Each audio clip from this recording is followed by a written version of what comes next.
The soft era is officially over in Miami, and if you aren't ready for brutal honesty, you might want to look away. We just witnessed a press conference that didn't just turn the page. It burned the entire previous book to ash.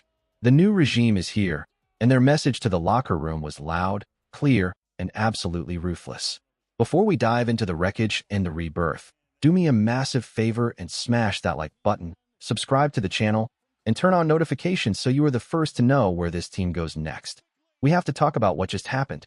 John Sullivan and Jeff Hafley were officially introduced today as the general manager and head coach of the Miami Dolphins, and I have to tell you, the vibe has shifted so drastically that it feels like we are rooting for a completely different franchise.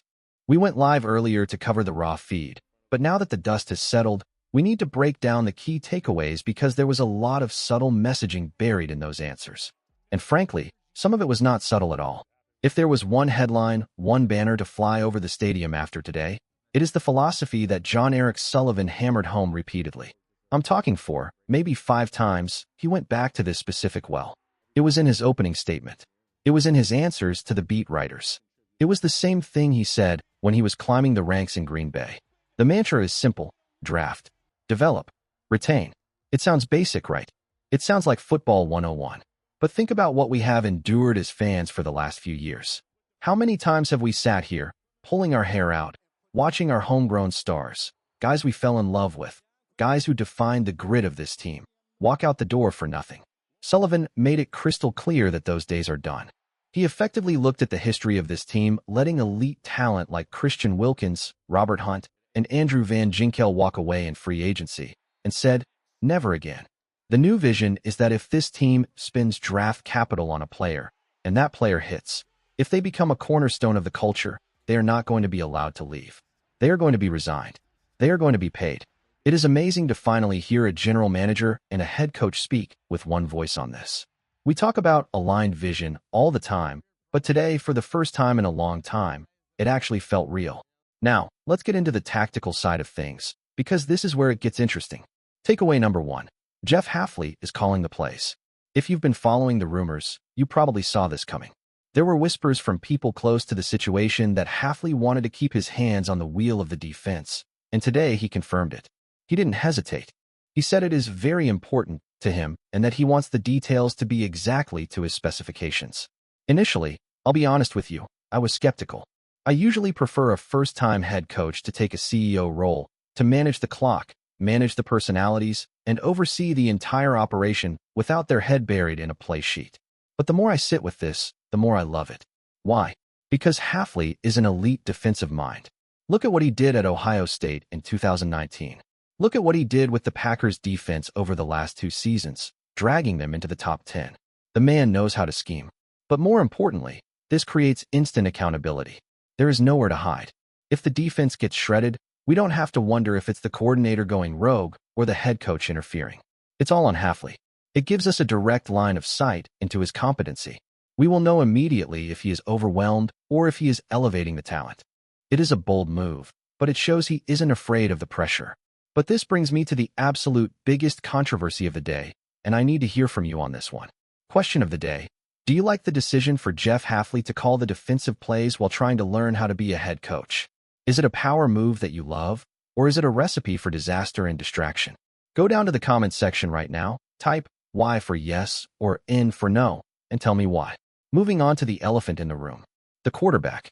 We all knew this was coming. Sullivan couldn't step up to that podium without addressing the future of the quarterback position. And while he was never going to give us the full blueprint today, his non-answer spoke volumes. He gave the standard diplomatic response. Lots of respect for the player, he's accomplished a lot. He can't talk about the future until he actually sits down and speaks with the man face to face. For the fans hoping for a definitive "he is our guy" or "we are trading him," I know you might be disappointed. But you have to read between the lines. Sullivan admitted he hasn't even had a real conversation with him yet. He doesn't know the person. And frankly, the financial reality is terrifying. Sullivan slipped in a comment about being active in free agency once we get to a healthy cap situation. That is the key phrase. Right now, this team is projected to be nearly $23 million in the hole. They are in cap hell. To sign anyone, they have to clear space. And the biggest lever they can pull is the quarterback contract. Here is the cold, hard math. If they cut him before June 1st, they eat a catastrophic $99 million in dead money. That destroys the season before it starts. It's financial suicide. However, if they designate it as a post-June 1st cut, the hit is $67 million. It's still painful, but it spreads the damage out into 2026 and 2027. Sullivan mentioned that they won't wait until they are desperate to find a quarterback. He explicitly said they plan to draft quarterbacks every year, or at least every other year. He wants to make that room deep. This is a massive departure from the previous decade. Think about it. Over the last 10 years, the previous regime drafted maybe 4 quarterbacks total. That is negligence. That is how you end up in quarterback purgatory. Sullivan is bringing the Green Bay philosophy. You draft passing talent until you have an abundance of riches. You don't put all your eggs in one fragile basket. I can't guarantee that Sullivan and Hafley will win a Super Bowl. None of us can. But I can guarantee that they have the right plan. They are identifying the exact failures that drove this franchise into the ground. The lack of depth, the fear of moving on, the refusal to invest in the most important position in sports, and they are doing the opposite. That alone should give you hope. Now, let's talk about the man himself. Jeff Hafley. If you were worried that we were getting another quirky, evasive personality who speaks in riddles, you can relax. Hafley is a leader.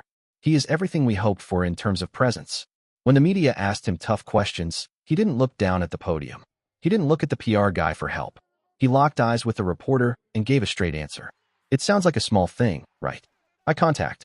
But after years of watching press conferences where the head coach is mumbling, looking at the ceiling, and dodging accountability, seeing Hafley operate was a breath of fresh air. He has conviction. He explicitly said, "I learned how to tell players the truth, even if it's not what they wanted to hear." That is what this locker room has been starving for. Accountability. No more best friends.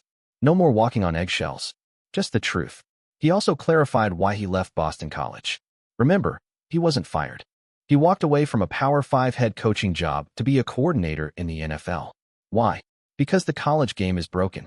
He said point blank that with the nil money, the transfer portal, and the recruiting chaos, he stopped coaching football. He became a fundraiser and a babysitter. He came back to the NFL because he loves the game and he wants to coach ball. That is the kind of pure football obsession we need. And regarding the exit of Mike McDaniel, Sullivan was asked directly if he pulled the trigger. He clarified that the firing happened before he officially signed the contract. It was an ownership decision. But let's be real. Sullivan made it clear during his interview process that he needed his own guy. You cannot rebuild a franchise if the GM and the coach aren't speaking the same language. It was a necessary bandage to rip off. Finally, we have to touch on the identity of this team moving forward. Sullivan and Hafley both emphasized one thing: the trenches. Again, it sounds like a cliche, but look at the history. The previous regime loved to talk about the offensive line, but then they would draft busts like Liam Eichenberg or sign expensive free agents who never played a snap.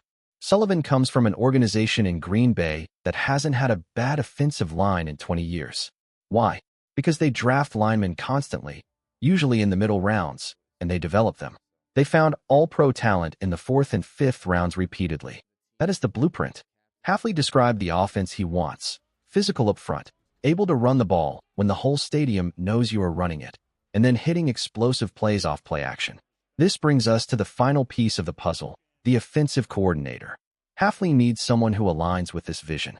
We know Brian Angelicchio from the Vikings is a top candidate. He comes from that Shanahan-adjacent tree, but with a tougher, more physical mindset. But the breaking news is that they have also requested to interview Jared Johnson, the quarterback's coach from the Houston Texans. Johnson is a rising star. He was crucial in the development of C.J. Stroud. Even though Stroud had a rough patch recently, the foundation Johnson built there is undeniable.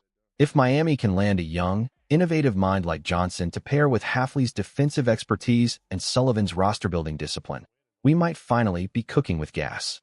The bottom line is this: the plan is sound. The adults are back in the building. The focus is on the trenches, on accountability, and on strict financial discipline. It is going to be a long road to clean up the mess left behind. But for the first time in years, I don't feel like we are being sold a fantasy. We are being told the cold, hard truth. And I, for one, am ready for it. We will be tracking every single hire, every interview, and every roster move as this new era begins. Make sure you are subscribed so you don't miss a beat. The off-season has officially started, and it is going to be a wild ride.